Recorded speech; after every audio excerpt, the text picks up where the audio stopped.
अब हम ज्वरनाशी या एंटीपायरेटिक्स के बारे में जानेंगे। जो ज्वरनाशी है, जैसा नाम से स्पष्ट है कि ये ऐसे रासायनिक पदार्थ होते हैं जिसका प्रयोग बहुत अधिक तापमान शरीर का जब हो जाता है तो उसको दूर करने के लिए, कम करने के लिए इसका प्रयोग किया जाता है। तो बहुत प्रसिद्ध जो एक ज्वरनाशी है जिसे हम एस्प्रिन कहते हैं, जिसको हमने पहले भी देखा कि एस्प्रिन दर्दनाशी, एनाल्जेसिक की तरह भी कार्य करता है। तो ये एस्प्रिन जो है वो वास्तव में इसका जो रासायनिक नाम है वो है एसिटिल सैलिसिलिक अम्ल। इसकी संरचना को हमने देखा कि एक बेंजीन रिंग है, बेंजीन रिंग से जुड़ा हुआ है COOH और COOH के ऑर्थो पोजीशन पर जुड़ा हुआ है OCOCH3, इसलिए इसका नाम है एसिटिल सैलिसिलिक अम्ल। इसी तरह पैरासीटामोल का स्ट्रक्चर भी देखेंगे हम। पैरासीटामोल के स्ट्रक्चर में इस तरह हम मान लेते हैं कि बेसिक जो संरचना है वो फिनॉल की हो गई और फिनॉल के यानी OH के पैरा पोजीशन पर जुड़ा हुआ है NHCOCH3। फिर है फिनेसिटीन। फिनेसिटीन के स्ट्रक्चर को भी हमने देखा कि बेंजीन रिंग है और OC2H5 और इसके पैरा पोजीशन पर जुड़ा हुआ है NHCOCH3। तो ये जो पैरासीटामोल होता है, प्रायः जितने भी एंटीपायरेटिक्स होते हैं उसके कॉम्पोजिशन में आप देखिएगा कि पैरासीटामोल अवश्य ही होता है। तो ये एक बहुत अच्छा ज्वरनाशी माना जाता है। एस्प्रिन का प्रयोग तो दोनों में ही करते हैं, ज्वरनाशी के रूप में भी और दर्दनाशक के रूप में, लेकिन एस्प्रिन का प्रयोग देखा गया है कि ये रक्त का थक्का बनने से भी रोकता है एस्प्रिन।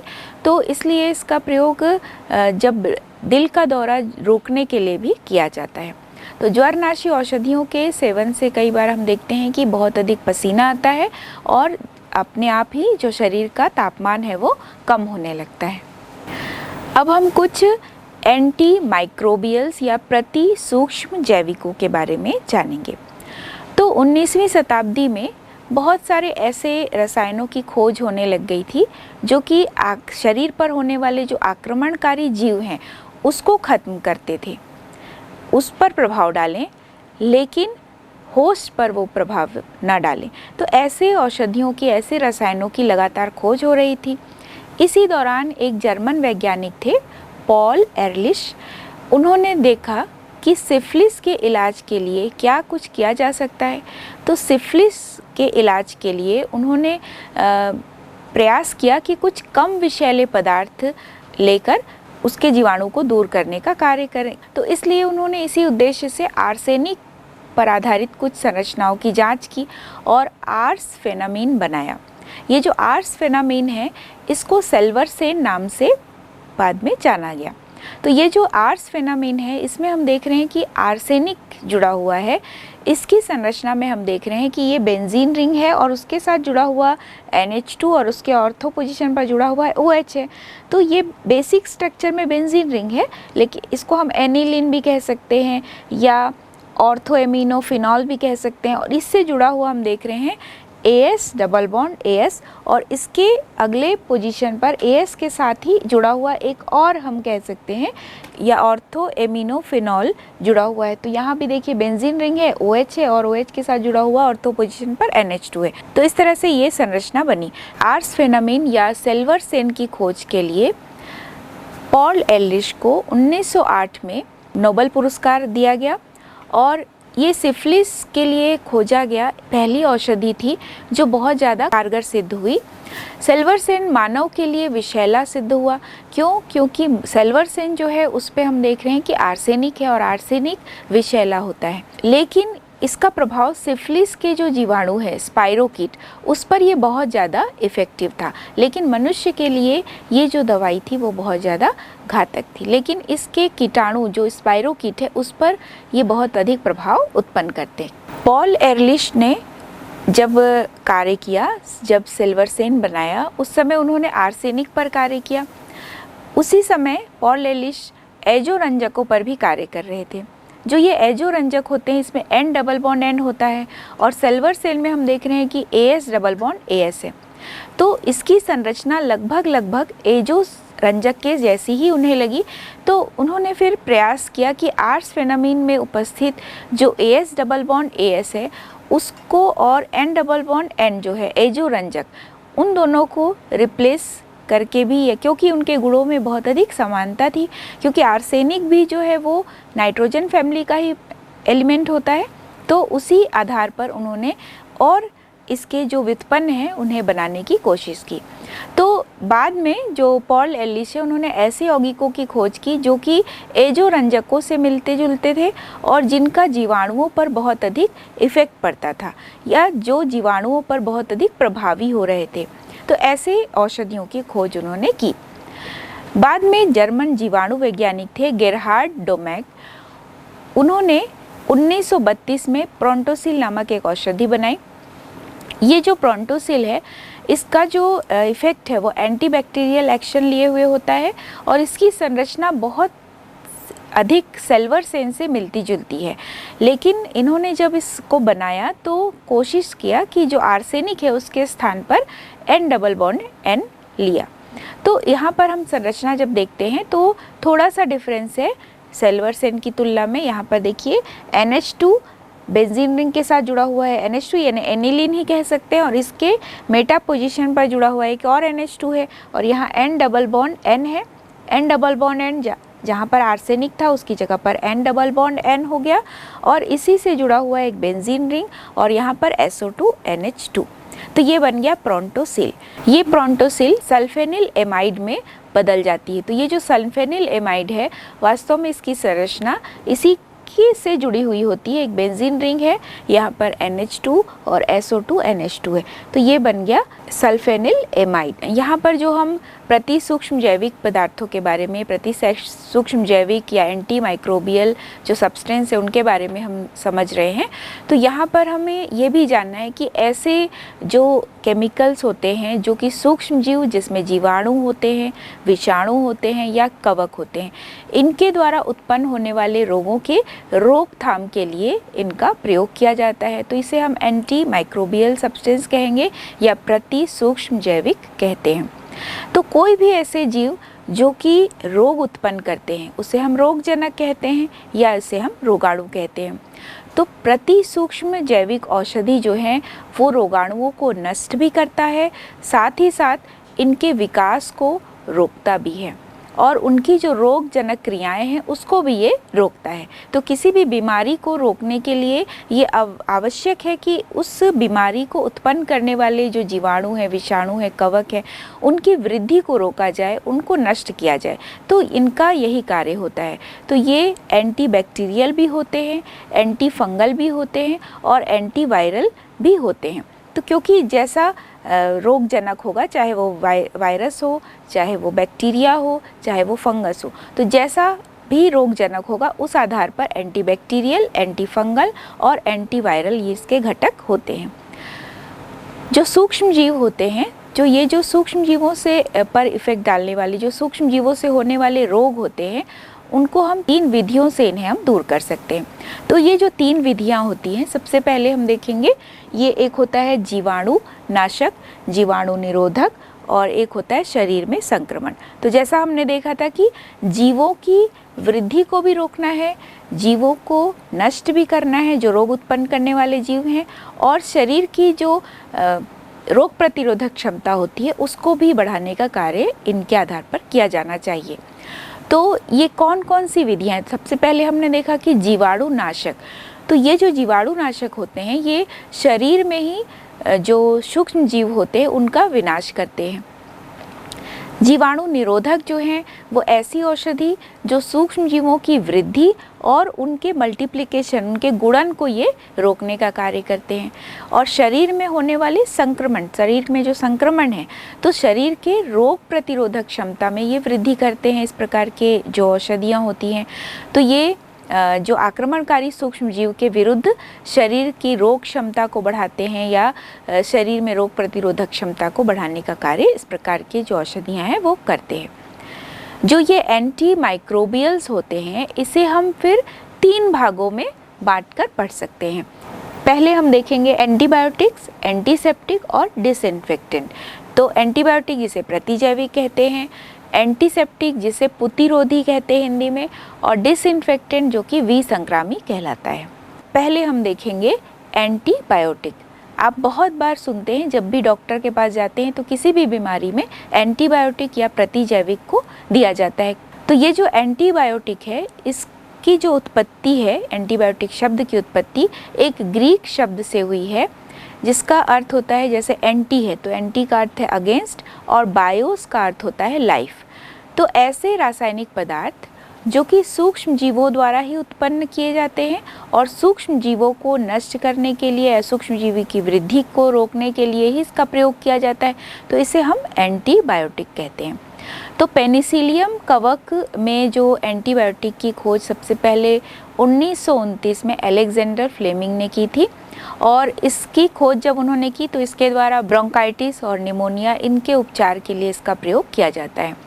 बाद में H.W. फ्लोरी और अलेक्जेंडर फ्लेमिंग को 1945 में इनके इसी कार्य के लिए संयुक्त रूप से नोबेल पुरस्कार दिया गया। पेनिसिलिन की संरचना को जब आप देखेंगे तो पेनिसिलिन की संरचना में जितने भी पेनिसिलिन हैं अलग अलग वैरायटी के होते हैं, जैसे पेनिसिलिन जी है, पेनिसिलिन एफ है, तो सभी में एक बेसिक स्ट्रक्चर है। जैसे आर यदि है तो आर को यदि हम बदलते जाएंगे तो पेनिसिलिन का जो बेसिक स्ट्रक्चर है वही रहेगा और आर को जैसे जैसे हम बदलते जाएंगे तो उसकी जो संरचना है वो भी बदलती जाएगी। तो जैसे सबसे पहले हम इसके बेसिक स्ट्रक्चर को देख लेते हैं। बेसिक स्ट्रक्चर में यहाँ पर देखिए R C double bond O N H और यहाँ पर जुड़ा हुआ है सी एच और यहाँ से जुड़ा हुआ है सी डबल बॉन्ड ओ और यहाँ एन और ऊपर से हम देख रहे हैं कि सी है और एच है और यहाँ पर एक 5 सदस्यीय रिंग बना हुआ है जिसमें एस है और यहाँ से जुड़ा हुआ है CH3 और नीचे CH और COOH। तो ये 5 सदस्यीय रिंग है, ये 4 सदस्यीय रिंग है और इधर NHCO है और ये R जुड़ा हुआ है। तो ये जो R है इसको यदि हम बदलते जाएं तो नाम बदलता जाएगा। जैसे यदि हम R की जगह पर C6H5CH2 लेते हैं तो ये बन जाएगा पेनिसिलिन G। यदि हम R की जगह पर ले लेंगे CH2CH double bond CH CH2CH3 तो ये बन जाएगा पेनिसिलिन F। यदि हम R की जगह पर CH2 होल 6 CH3 ले लेते हैं तो ये बन जाएगा पेनिसिलिन K। इसी प्रकार यदि पेनिसिलिन का और भी स्ट्रक्चर हम बनाते हैं, जैसे पेनिसिलिन के समान ही पेनिसिलिन V है, एम्पिसिलिन है, तो यहाँ पर R की जगह पर यदि हम बेंजीन रिंग और यहाँ पर जुड़ा हुआ है NH2 और ये CH2 तो ये एम्पिसिलिन बन गया। यदि हम पेनिसिलिन V बनाते हैं तो R की जगह पर C6H5OCH2 ले लेंगे तो ये बन जाएगा पेनिसिलिन V। तो पेनिसिलिन जो एक औषधि होती है ये एंटीबायोटिक है और बहुत ही प्रचलित है, लेकिन इससे कई बार हर मनुष्य को ये सूट होगा ये आवश्यक नहीं है। इससे एलर्जी भी हो जाती है और कई बार मृत्यु भी हो जाती है। तो जहाँ पर ज़रूरत है वहाँ पर ये मरीजों को टेस्ट करके ही दिया जाता है। तो यहाँ जब हम पेनिसिलिन के कुछ ऑप्शनल और भी एंटीबायोटिक के बारे में बात करेंगे तो वो होता है एम्पिसिलिन और एमॉक्सिलिन। ये जो ऐसी दो दवाइयाँ होती है एम्पिसिलिन और एमॉक्सिलिन, ये पेनिसिलिन के ही अर्ध संश्लेषित रूपांतरण है, यानी पेनिसिलिन के समान ही होते हैं लेकिन पेनिसिलिन से और अधिक इफ़ेक्टिव होते हैं। और जैसा कि हमने देखा कि पेनिसिलिन से किसी मनुष्य को एलर्जी भी हो सकती है, मृत्यु भी हो सकती है, तो ये जो एम्पिसिलिन है या एमॉक्सिलिन है ये जो दवाइयाँ होती हैं इसमें एलर्जी कम होती है। जो ये एंटीबायोटिक होते हैं, एंटीबायोटिक को 2 पार्ट में बांटा जा सकता है। एक होता है बैक्टीरियल एंटीबायोटिक जो कि बैक्टीरिया को मारता है और एक एंटीबायोटिक होता है जो बैक्टीरियोस्टेटिक एंटीबायोटिक होते हैं। तो ये बैक्टीरिया की वृद्धि को, उसके गुणन को रोकते हैं। तो यहाँ पर जो एंटीबायोटिक का जो एक्शन होता है वो एंटीबैक्टीरियल जो एक्शन होता है ये 2 प्रकार से हो सकता है। एक तरह का हो सकता है कि ये बैक्टीरिया को मारता है और दूसरे तरह का ये होता है कि बैक्टीरिया की वृद्धि को कम करता है। स्ट्रेप्टोमाइसिन एक अन्य एंटीबायोटिक होती है। स्ट्रेप्टोमाइसिन का जो उपयोग है वो टीबी के उपचार में किया जाता है। किडनी और गले और लंग्स के संक्रमण में भी स्ट्रेप्टोमाइसिन का प्रयोग किया जाता है। क्लोरेमफेनिकॉल जिसे हम व्यापारिक नाम क्लोरोमाइसिटिन के नाम से जानते हैं। क्लोरेमफेनिकॉल जो है वो टाइफाइड में, डायरिया में, इन्फ्लुएंजा, पेचिस, निमोनिया, मेनिंजाइटिस, कुकर खांसी, इतनी सारी संक्रमण में ये प्रभावी होते हैं। तो ये बहुत ही इफ़ेक्टिव एक एंटीबायोटिक होता है क्लोरेमफेनिकोल। क्लोरेमफेनिकोल की संरचना को जब हम देखते हैं तो यहाँ भी एक नाइट्रोबेंजीन के स्ट्रक्चर को आप देखिए, बेसिक स्ट्रक्चर यहाँ पर नाइट्रोबेंजीन का है और इस NO2 के पैरा पोजीशन पर जुड़ा हुआ है CH OH और CH से फिर जुड़ा हुआ है CH और इस CH से जुड़ा हुआ है NH CO CHCl2 और इससे जुड़ा हुआ है CH से जुड़ा हुआ है CH2OH। तो यहाँ पर ये क्लोरेमफेनिकोल का स्ट्रक्चर हो गया। क्लोरेमफेनिकोल बहुत ही प्रभावी एक एंटीबायोटिक होती है। अब हम देखेंगे टेट्रासाइक्लिन, ये भी बहुत ही इफ़ेक्टिव एक एंटीबायोटिक है।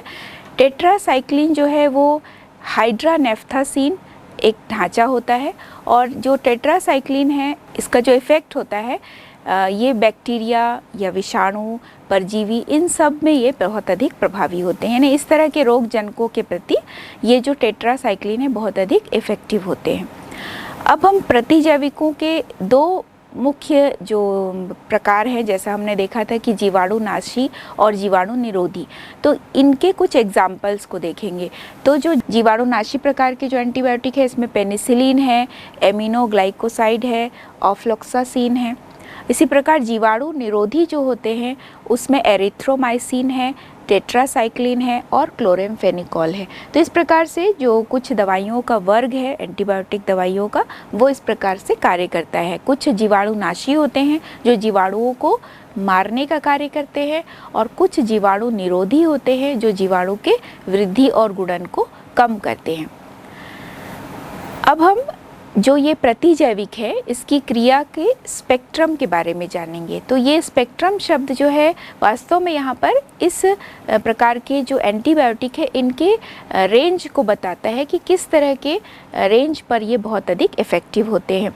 तो जीवाणु या जो अन्य सूक्ष्म जीव होते हैं उसके संपूर्ण परास यानी पूरे उसके रेंज जिस पर कोई भी जो एंटीबायोटिक है उसका बहुत अधिक प्रभाव पड़ता है, तो ये कहलाता है एंटीबायोटिक का स्पेक्ट्रम। यानी किस रेंज पर वो कार्य करते हैं, किस तरह के रेंज में, यानी वो कम इफ़ेक्टिव होते हैं या कुछ सिलेक्टेड जीवाणुओं पर कार्य करते हैं या बहुत तरह के जीवाणुओं पर कार्य करते हैं। इस आधार पर उसके रेंज को, उसके स्पेक्ट्रम को हम डिवाइड करते हैं।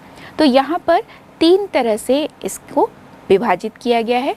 सबसे पहला है संकीर्ण स्पेक्ट्रम प्रतिजीवाणु, नैरो स्पेक्ट्रम एंटीबायोटिक।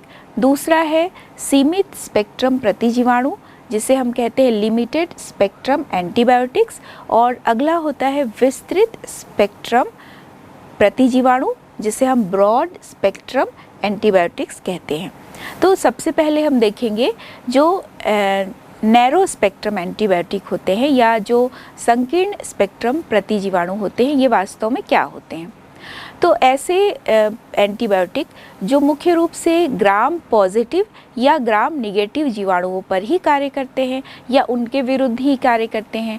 तो यहाँ ग्राम जो पॉजिटिव जो जीवाणु होते हैं वास्तव में इनका जो कलर है वो पर्पल स्टेन होते हैं। पर्पल स्टेन स्टेनिंग टेस्ट में ये पर्पल स्टेन कलर देते हैं। और जो ग्राम निगेटिव होते हैं वो पिंक स्टेन देते हैं जब ये टेस्ट किया जाता है। तो ये जो नैरो स्पेक्ट्रम जो एंटीबायोटिक होते हैं वो या तो ग्राम पॉजिटिव या तो फिर ग्राम निगेटिव पर अपना प्रभाव छोड़ते हैं। तो इसे हम संकीर्ण स्पेक्ट्रम प्रतिजीवाणु कहते हैं। तो इसके जो एग्जाम्पल हैं वो है पेनिसिलिन जी। तो पेनिसिलिन जी जो है वो मुख्य रूप से देखा गया है कि ग्राम पॉजिटिव बैक्टीरिया पर ही इफ़ेक्ट डालता है। तो यहाँ पर हमने समझा कि या तो ग्राम पॉजिटिव जीवाणु पर ही कार्य करेंगे या तो ग्राम निगेटिव जीवाणु पर ही कार्य करेंगे, दोनों पर एक साथ इफ़ेक्ट नहीं डालेंगे। तो ये हो गया नैरो स्पेक्ट्रम एंटीबायोटिक्स। अब हम सीमित स्पेक्ट्रम एंटीबायोटिक के बारे में जानेंगे। तो ऐसे एंटीबायोटिक जो केवल एक ही जीव या एक ही प्रकार के रोग पर प्रभावी होगा, यानी ऐसे एंटीबायोटिक औषधियाँ जो केवल एक ही प्रकार के जीव, एक ही प्रकार की जो पैथोजन है, एक ही प्रकार के रोग पर ही इफ़ेक्ट डालेंगे, किसी अन्य पर वो प्रभाव नहीं छोड़ते हैं। तो इसको हम लिमिटेड स्पेक्ट्रम एंटीबायोटिक कहते हैं। इसी प्रकार है ब्रॉड स्पेक्ट्रम एंटीबायोटिक। तो ऐसे एंटीबायोटिक जो कि ग्राम पॉजिटिव एवं ग्राम नेगेटिव, दोनों प्रकार के जीवाणुओं के बहुत विशाल रेंज पर कार्य करते हैं। दोनों प्रकार के जीवाणुओं को ये विनाश कर सकते हैं, दोनों प्रकार के जीवाणुओं की वृद्धि और गुणन को ये रोक सकते हैं। इसे हम विस्तृत स्पेक्ट्रम एंटीबायोटिक कहते हैं। जैसा कि हमने एक एग्जाम्पल अभी देखा, क्लोरेमफेनिकोल या जिसे क्लोरोमाइसिटीन के नाम से जाना जाता है। तो ये जो क्लोरेमफेनिकोल होता है वास्तव में ये बैक्टीरियोस्टैटिकल एंटीबैक्टीरियल इफेक्ट डालता है। तो बैक्टीरियोस्टैटिकल एंटीबैक्टीरियल जो इफेक्ट ये डालता है, तो ये जो हमारे शरीर में गैस्ट्रोइंटेस्टिनल ट्रैक्ट पर बहुत जल्दी ये अवशोषित हो सकता है और इसी वजह से इसका प्रयोग कई सारे रोगों को ठीक करने के लिए किया जाता है। तो ये जो क्लोरेमफेनिकोल है वास्तव में इसका उपयोग जो है वो इसके प्रभाव के कारण, जो इसका प्रभाव है गैस्ट्रोइंटेस्टिनल ट्रैक्ट पर, ये बहुत तेज़ी से अवशोषित हो सकता है। इसी वजह से इसको कई सारी बीमारियों को ठीक करने में इसको उपयोग करते हैं, जैसे कि टाइफाइड हुआ, मेनिंजाइटिस, बुखार या डायरिया है, डिसेंट्री है या यूरिन इन्फेक्शन है, निमोनिया है, इस तरह के कई बीमारियों को ये ठीक कर सकता है। तो ये ब्रॉड स्पेक्ट्रम एंटीबायोटिक का एक बहुत अच्छा एग्जाम्पल है। इसी श्रेणी में कई और एंटीबायोटिक है, जैसे एम्पिसिलिन है, ऑफ्लोक्सासिन है, ये सभी जो है वो ब्रॉड स्पेक्ट्रम एंटीबायोटिक होते हैं। डिसेडेजिरिन है जो कि कैंसर कोशिकाओं पर बहुत अधिक इफेक्ट डालती हैं। तो कुछ एग्जाम्पल हम देखेंगे जो कि ग्राम पॉजिटिव जीवाणुओं को नष्ट करने वाले एंटीबायोटिक होते हैं, वो है स्ट्रेप्टोमाइसिन, और जो ग्राम निगेटिव जीवाणुओं को नष्ट करने वाले होते हैं वो एमॉक्सिलिन। तो जैसा हमने पहले ही देखा था कि जो नैरो स्पेक्ट्रम एंटीबायोटिक होता है वो या तो ग्राम पॉजिटिव बैक्टीरिया पर ही कार्य करेगा या फिर ग्राम निगेटिव बैक्टीरिया पर ही कार्य करेगा। तो यहाँ पर हम एमॉक्सिलिन को इस रूप में भी देख सकते हैं कि वो नैरो स्पेक्ट्रम एंटीबायोटिक भी हो सकता है, क्योंकि वो ग्राम निगेटिव बैक्टीरिया पर कार्य करता है या ग्राम निगेटिव बैक्टीरिया को नष्ट करने का कार्य करता है। अगला जो एंटी माइक्रोबियल वर्ग है वो है एंटीसेप्टिक का। यहाँ पर एंटीसेप्टिक शब्द की उत्पत्ति भी ग्रीक शब्द से हुई है। यहाँ पर जो सेप्टिक शब्द है इसकी उत्पत्ति सेप्टिकोस शब्द से हुई, जिसका अर्थ होता है सड़ना। तो ये जो एंटीसेप्टिक होते हैं या प्रतिरोधी जिसे कहा जाता है, ये इस प्रकार के केमिकल होते हैं जो कि सूक्ष्म जीवों की वृद्धि को रोकते हैं, सूक्ष्म जीवों को मारते हैं और मनुष्य के जीवित ऊतकों को ये नष्ट नहीं करते हैं। भले ही मनुष्य के जो जीवित कोशिकाएं हैं उस पर किसी प्रकार का घाव है, चोट है, इसको ये ठीक करने का कार्य करते हैं, लेकिन मनुष्य के जो जीवित ऊतक है उस पर कुछ बुरा प्रभाव ये नहीं छोड़ते हैं। तो जैसे कटने पर, घाव होने पर, अल्सर होने पर या त्वचा की सतह पर किसी प्रकार का कोई इन्फेक्शन हो गया है तो उसको दूर करने के लिए इस प्रकार के एंटीसेप्टिक का प्रयोग किया जाता है। तो बहुत ही प्रमुख जो एंटीसेप्टिक है जिसका प्रयोग किया जाता है, जैसे कि सोफ्रामाइसिन है, डेटॉल है, टर्मिनियोल है, इन सब का प्रयोग एंटीसेप्टिक के रूप में किया जाता है। तो डेटॉल की संरचना में आप देखिए किस प्रकार से एक बेंजीन रिंग का स्ट्रक्चर है और इस बेंजीन रिंग के स्ट्रक्चर में CH3 है, Cl है और CH3 है और इसी के मेटा पोजीशन पर जुड़ा हुआ OH है। तो इस प्रकार से ये डेटॉल का स्ट्रक्चर हो गया। तो ये जो डेटॉल के स्ट्रक्चर में हम देख रहे हैं कि एक बेंजीन रिंग है और उसके अल्टरनेट पोजीशन पर CH3 है, Cl है, CH3 है और फिर CH3 के मेटा पोजीशन पर OH है। इसी प्रकार ऐसा ही एक स्ट्रक्चर टर्पिनियोल का होता है, जिसमें एक बेंजीन रिंग दिख रहा है लेकिन वास्तव में अंदर पूरा बेंजीन रिंग नहीं है। इसको हम साइक्लोहेक्सीन कह सकते हैं, क्योंकि इसमें हम देख रहे हैं कि एक साइक्लिक कंपाउंड है जिसमें एक ही जगह पर डबल बॉन्ड है। तो साइक्लोहेक्सीन है बेसिक स्ट्रक्चर में और यहाँ पर CH3 जुड़ा हुआ है और यहाँ C के साथ जुड़ा हुआ है CH3, CH3 और OH। तो CH है और उसके साथ जुड़ा हुआ CH3, CH3, OH है। तो इस प्रकार टर्पिनियोल का स्ट्रक्चर हो गया। जब हम डेटॉल के स्ट्रक्चर को बहुत डीपली देखते हैं तो ये वास्तव में दो चीज़ों का मिश्रण होता है। डेटॉल दो केमिकल्स का मिश्रण होता है जिसमें क्लोरोजाइलिनॉल और अल्फा टर्पिनियोल, इन दो केमिकल्स का ये मिश्रण होता है। इसी प्रकार बायोथायोनॉल, जो ये बायोथायोनॉल होता है इसे साबुन में डाला जाता है। साबुन, जो एंटीसेप्टिक साबुन का प्रयोग हम करते हैं तो उनमें बायोथायोनॉल का प्रयोग किया जाता है। इसमें ये साबुन के एंटीसेप्टिक गुण को बढ़ाने का कार्य करते हैं। इस प्रकार के जो साबुन होते हैं वो त्वचा की सतह पर जीवाणुओं की क्रिया से जो कई बार गंध उत्पन्न हो जाता है उसको लगाने से इस प्रकार का जो स्मेल है, इस प्रकार का जो एक्शन है वो दूर हो सकता है। तो इसका प्रयोग कई बार फेस पाउडर में, डिओड्रेंट में, इसमें भी किया जाता है। तो बायोथायोनॉल का जो बेसिक कैरेक्टरिस्टिक है वो एंटीसेप्टिक का ही होता है और इसका प्रयोग आवश्यकता अनुसार डिओड्रेंट हो, चाहे साबुन हो, चाहे किसी प्रकार का फेस पाउडर वगैरह हो, इसमें इसका प्रयोग किया जाता है। बायोथायोनॉल के स्ट्रक्चर में हम देखेंगे, चूँकि यहाँ थायो शब्द है तो यहाँ एस अवश्य होगा। तो इस थायो शब्द में एस का होना, तो ये एस की वजह से दो बेंजीन रिंग आपस जुड़े हुए हैं। तो यहाँ पर आप देखिए बेंजीन रिंग और इधर भी बेंजीन रिंग, एक बेसिक स्ट्रक्चर हमने बना दिया और दोनों को एस से जोड़ दिया। इस बेंजीन रिंग से Cl है और Cl है, दो एक दूसरे के मेटा पोजीशन पर जुड़े हुए हैं और Cl के ऑर्थो पोजीशन पर जुड़ा हुआ है OH। और यहाँ पर भी हम देख रहे हैं सेम इसी तरह का स्ट्रक्चर यहाँ भी बना हुआ है। यहाँ पर भी हम देख रहे हैं कि जो दो Cl है वो मेटा पोजीशन पर जुड़ा हुआ है और ये Cl और OH एक दूसरे के ऑर्थो पोजीशन पर जुड़े हुए हैं। तो बायोथायोनॉल भी एक बहुत अच्छा एंटीसेप्टिक होता है।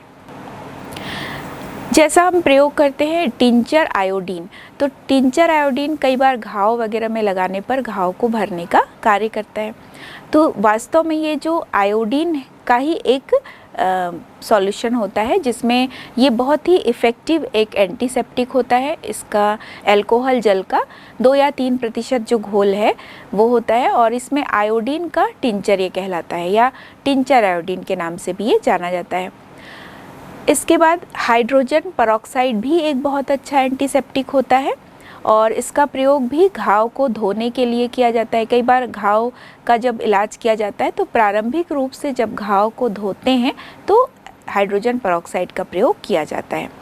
आयोडोफॉर्म जो है ये भी घाव को भरने में बहुत अधिक उपयोगी होता है, लेकिन आयोडोफॉर्म जो है वो उसका जो ऑर्गेनो आयोडीन कंपाउंड जो है वो मुख्य रूप से घाव के लिए बहुत अधिक उपयोगी होता है। बोरिक अम्ल ये भी बहुत अच्छा एक एंटीसेप्टिक होता है जो आँखों के लिए प्रयोग किया जाता है, यानी बोरिक एसिड का बहुत अधिक डाइल्यूट सॉल्यूशन का प्रयोग दुर्बल एंटीसेप्टिक के रूप में आँखों के लिए किया जाता है। यूरोट्रोपिन ये भी एक बहुत अच्छा एंटीसेप्टिक होता है और इसका जो केमिकल नाम है वो है हेक्सामेथिलीन टेट्रामीन। इनका प्रयोग मुख्य रूप से यूरिनरी इन्फेक्शंस को दूर करने के लिए किया जाता है। तो वास्तव में ये जो यूरोट्रोपिन है और मेंडेलिक अम्ल का मेंडलामोन के रूप में इसका जो एक यौगिक बनता है उसका प्रयोग इस तरह के बीमारियों को ठीक करने के लिए किया जाता है। तो जब हम यूरोट्रोपिन की स्ट्रक्चर को देखते हैं तो यहाँ भी हम देख रहे हैं कि पूरा जो N और CH2 है ये सब एक दूसरे के अल्टरनेट पोजीशन पर जुड़े हुए हैं, यानी हम स्टार्ट करेंगे N से, फिर CH2 फिर N, फिर CH2 और फिर यहाँ पर N। तो इस तरह से इस N से जुड़ा हुआ एक और CH2, फिर CH2 से जुड़ा हुआ N, फिर N से जुड़ा हुआ है CH2 और फिर ये N और N से जुड़ा हुआ यहाँ पर CH2 और ये N। तो इस प्रकार से ये CH2 होल 6N4 बना। तो ये जो यूरोट्रोपिन और मेंडेलिक अम्ल का एक मिश्रण है जिसे हम मेंडलामोन के नाम से जानते हैं, इसका प्रयोग जो है वो एक अच्छे एंटीसेप्टिक के रूप में किया जाता है। अब हम एंटीमाइक्रोबियल का जो एक अंतिम भाग है जिसे रोगाणुनाशी, विसंक्रामी या डिसइंफेक्टेंट कहते हैं। डिसइंफेक्टेंट्स का प्रयोग हम अपने घरों में फर्श साफ़ करने में या जो ड्रेन्स है या यंत्र हैं इनको साफ़ करने में करते हैं। और कई जगह पे हम देखते हैं जैसे हॉस्पिटल हुआ या रसोई घर है या जब सर्जरी होती है किसी प्रकार की तो उसके जितने भी उपकरण होते हैं वहाँ पर डिसइंफेक्टेंट से उसकी सफाई की जाती है ताकि उसमें किसी भी प्रकार के सूक्ष्म जीव या बैक्टीरिया जो है वो ना रहें और वो नष्ट हो जाएं। तो यहाँ पर हम देख रहे हैं विसंक्रामी या रोगाणुनाशी या जिसे डिसइंफेक्टेंट कहते हैं। तो ये ऐसे रासायनिक पदार्थ होते हैं जो कि बैक्टीरिया या सूक्ष्म जीव इनको नष्ट करते हैं और प्रायः इसका जो प्रयोग है वो निर्जीव वस्तुओं पर ही की जाती है। इनका प्रयोग जो है वो जीवित ऊतकों पर करना हानिकारक होता है, जीवित ऊतकों पर इसका प्रयोग नहीं किया जाता है। प्रायः डिसइंफेक्टेंट का प्रयोग फर्श में, नालियों को साफ़ करने में, यंत्रों को साफ़ करने में इसका प्रयोग करते हैं। या जब भी कभी घाव होता है तो वहाँ पर हम एंटीसेप्टिक का प्रयोग करते हैं। डिसइंफेक्टेंट का प्रयोग जो है वो नहीं किया जाता है किसी भी प्रकार के घाव में। लेकिन कई बार हम देखते हैं कि एक ही जो पदार्थ है उसका प्रयोग यदि अलग अलग सांद्रता के आधार पर किया जाए, यानी एक ही केमिकल को अलग अलग सांद्रण में हम डिसइंफेक्टेंट के रूप में भी प्रयोग कर सकते हैं और एंटीसेप्टिक के रूप में भी प्रयोग कर सकते हैं।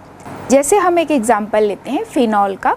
फिनॉल का जो 0.2% सॉल्यूशन होता है वो एंटीसेप्टिक की तरह कार्य करता है और फिनॉल का ही जो 1% सॉल्यूशन होता है वह डिसइंफेक्टेंट की तरह कार्य करता है।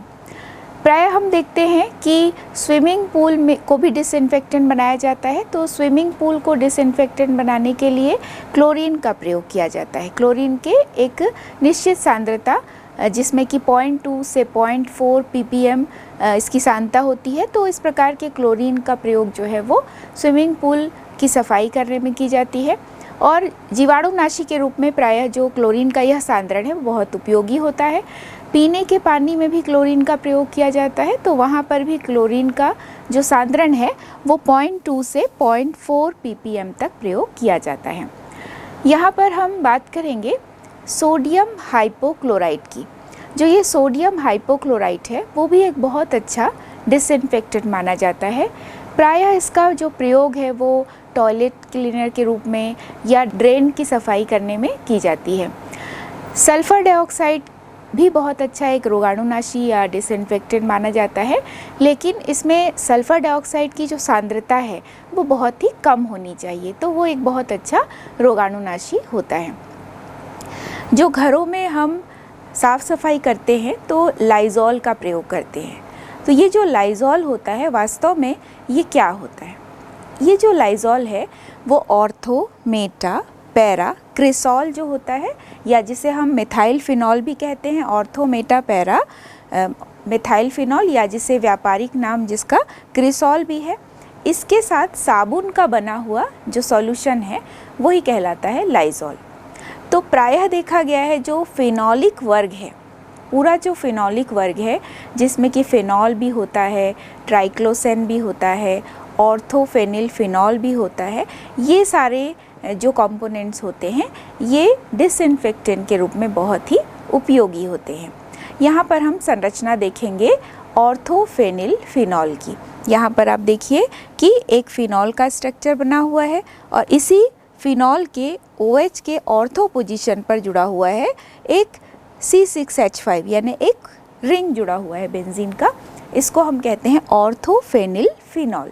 इसी प्रकार ट्राइक्लोसेन की संरचना हम देखते हैं, तो ट्राइक्लोसेन में भी आप देखिए यहाँ पर एक बेंजीन रिंग है लेकिन उसके साथ जुड़ा हुआ क्लोरीन भी है, और यहाँ पर O है बीच में और इधर भी क्लोरोबेंजीन एक स्ट्रक्चर हो गया। लेकिन यहाँ पर हम देख रहे हैं कि 2 क्लोरीन है एक दूसरे के मेटा पोजीशन पर, और यहाँ हम देख रहे हैं कि क्लोरीन के मेटा पोजीशन पर OH जुड़ा हुआ है।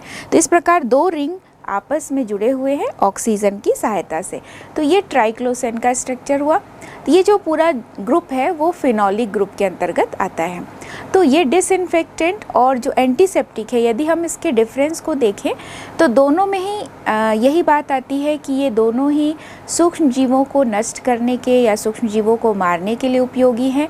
लेकिन जो एंटीसेप्टिक है इसका प्रयोग जीवित ऊतकों पे भी किया जा सकता है, लेकिन डिसइंफेक्टेंट जो है इसका प्रयोग जीवित ऊतकों पर करना बहुत ही हानिकारक होता है।